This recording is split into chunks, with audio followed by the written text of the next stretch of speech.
Assalamualaikum warahmatullahi wabarakatuh. Perkenalkan, nama saya Destari. Di sini saya akan menjelaskan tentang metode penelitian. Penelitian merupakan suatu kegiatan ilmiah yang didasarkan pada metode, sistematika, dan pemikiran tertentu yang bertujuan untuk mengungkapkan kebenaran secara sistematis, metodologi, dan konsisten. Sistematis artinya menggunakan sistem tertentu. Metodologis artinya menggunakan metode atau cara tertentu, dan konsistensi berarti tidak adalah hal yang bertentangan dalam kerangka tertentu. Penelitian sangat diperlukan untuk memperoleh data yang akurat sehingga dapat menjawab permasalahan sesuai dengan fakta atau data yang ada dan dapat dipertanggungjawabkan kebenarannya. Penelitian hukum merupakan suatu kegiatan ilmiah yang didasarkan pada metode, sistematika, dan pemikiran tertentu yang bertujuan untuk mempelajari satu atau beberapa gejala hukum tertentu dengan cara menganalisisnya. Nah, di sini ada jenis penelitian yang berdasarkan fokus kajiannya. Penelitian hukum itu dibagi menjadi 3 jenis, yaitu penelitian hukum normatif, penelitian hukum normatif empiris, normatif terapan, penelitian hukum empiris. Jenis penelitian ini adalah penelitian hukum normatif empiris yang dilakukan dengan cara meneliti dan mengkaji bahan hukum tertulis dari berbagai aspek, bahan pustaka, dan peraturan hukum, undang-undang, dan perjanjian, secara in action pada peristiwa hukum tertentu yang terjadi di dalam masyarakat. Maka penelitian ini merupakan penelitian yang dilakukan dengan berlandaskan pada peraturan-peraturan tertulis, yaitu undang-undang. Nah, tipe penelitian itu dibedakan menjadi 3 macam.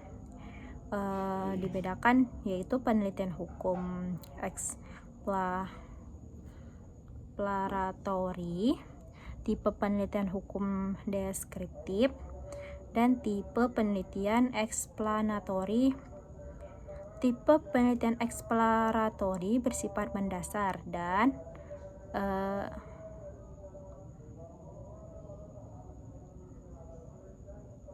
bertujuan untuk memperoleh gambaran lengkap tentang keadaan hukum yang berlaku di tempat tertentu dan pada saat tertentu. Sedangkan tipe penelitian explanatory bersifat penjelasan dan bertujuan untuk menguji suatu teori atau hipotesis guna memperkuat atau bahkan menolak teori atau hipotesis hasil penelitian yang sudah ada.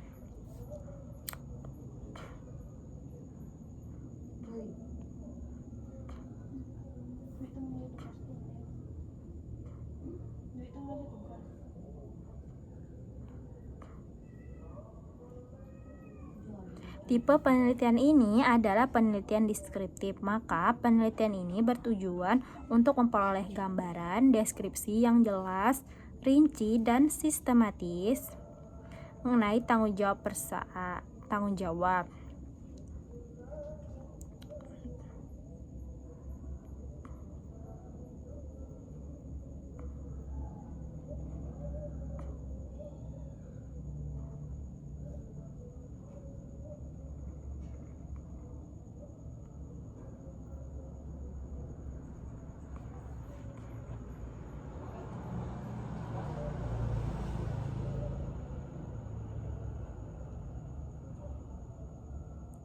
Perbedaan skripsi, tesis, dan disertasi.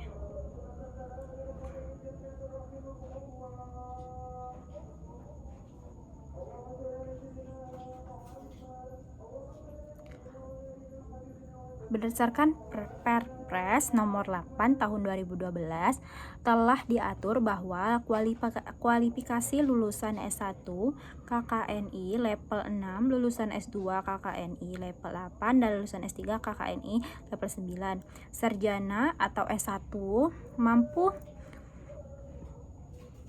mengaplikasikan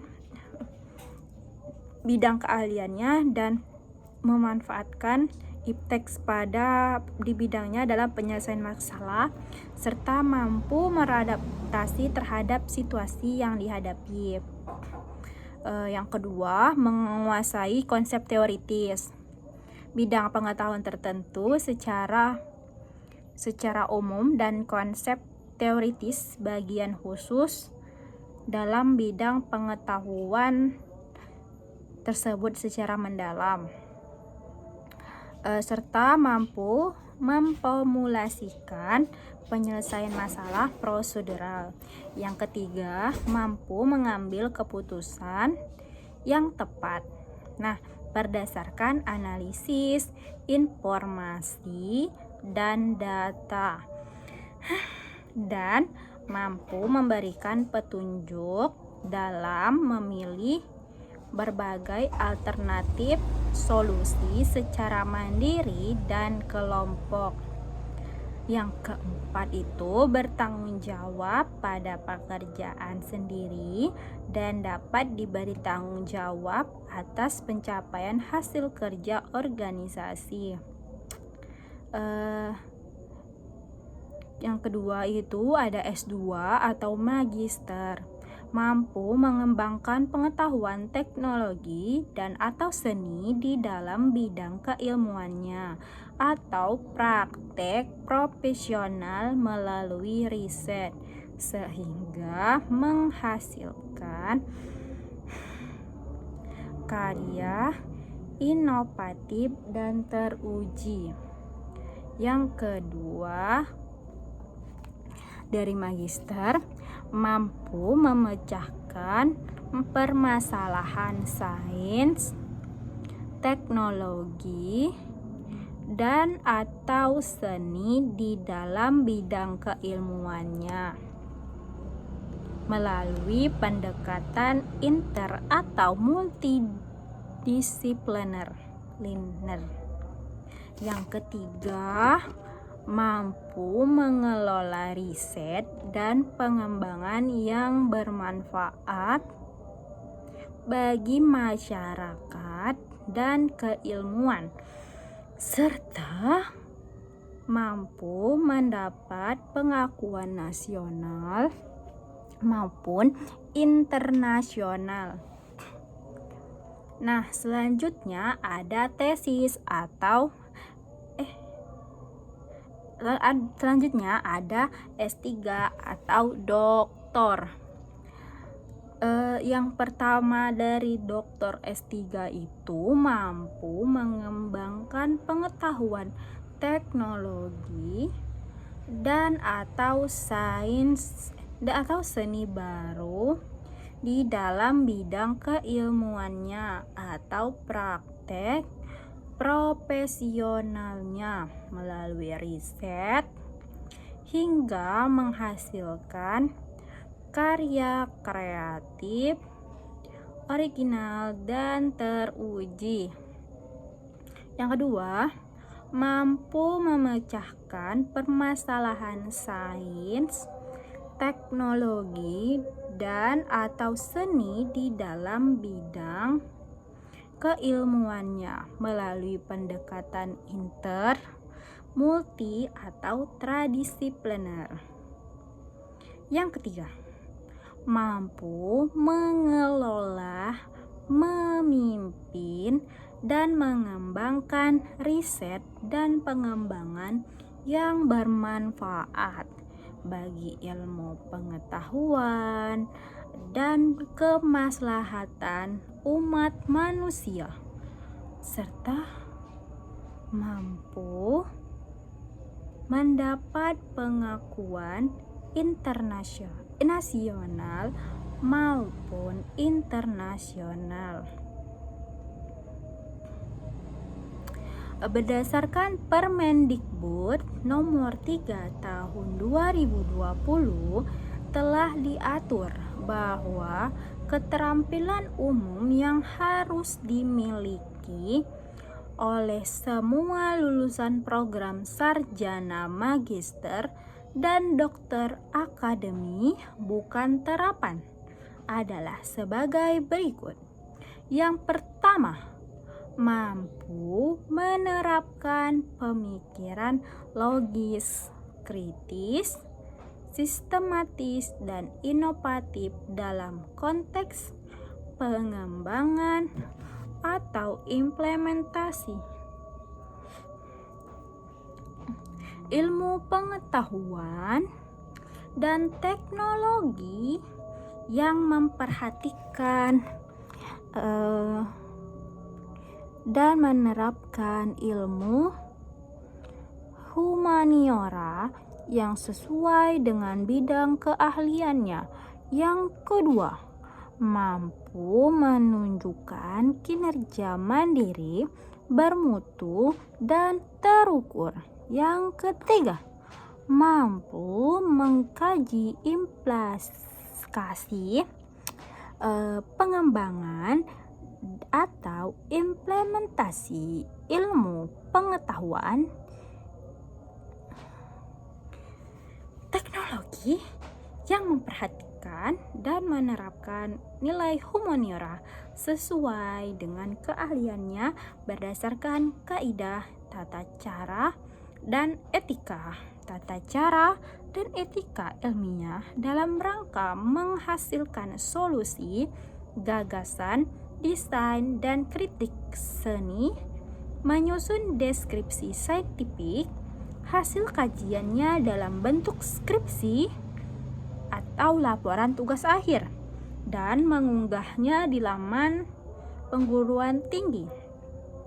Yang keempat, menyusun deskripsi saintifik hasil kajian tersebut di atas dalam bentuk skripsi atau laporan tugas akhir dan mengunggah di laman perguruan tinggi. Yang kelima, mampu mengambil keputusan secara tepat dalam konteks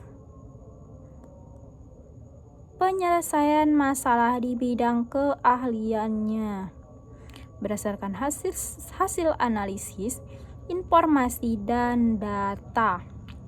Yang keenam, mampu memelihara dan mengembangkan jaringan kerja dengan pembimbing, kolega, sejawat baik di dalam maupun di luar lembaganya. Nah, yang kedua, ada magister.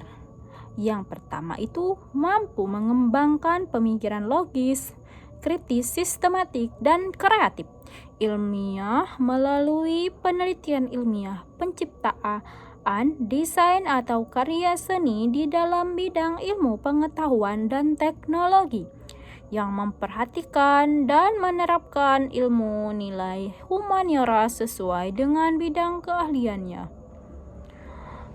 Berdasarkan kaidah, tata cara, dan etika ilmiah dalam bentuk tesis atau bentuk lain yang setara dan diunggah dalam laman perguruan tinggi serta makalah yang telah diterbitkan di jurnal ilmiah terindeks terakreditasi atau diterima di jurnal nasional. Yang ketiga, ada Dr. S3, mampu menemukan atau mengembangkan teori, konsepsi atau gagasan ilmiah baru, memberikan kontribusi pada pengembangan serta pengalaman ilmu pengetahuan dan atau teknologi yang memperhatikan dan menerapkan nilai humaniora di bidang keahliannya dengan menghasilkan penelitian berdasarkan metodologi ilmiah, pemikiran logis, kritis, sistematis, dan kreatif. Mampu menyusun penelitian interdisiplin, multidisiplin, dan transdisiplin, termasuk kajian teori dan atau eksperimen pada bidang keilmuan, teknologi, seni, dan inovasi yang dituangkan dalam bentuk disertasi dan makalah yang telah diterbitkan di jurnal internasional bereputasi. Sekian apa yang saya jelaskan. Kurang lebihnya saya mohon maaf. Wabillahi taufiq wal hidayah. Wassalamualaikum warahmatullahi wabarakatuh.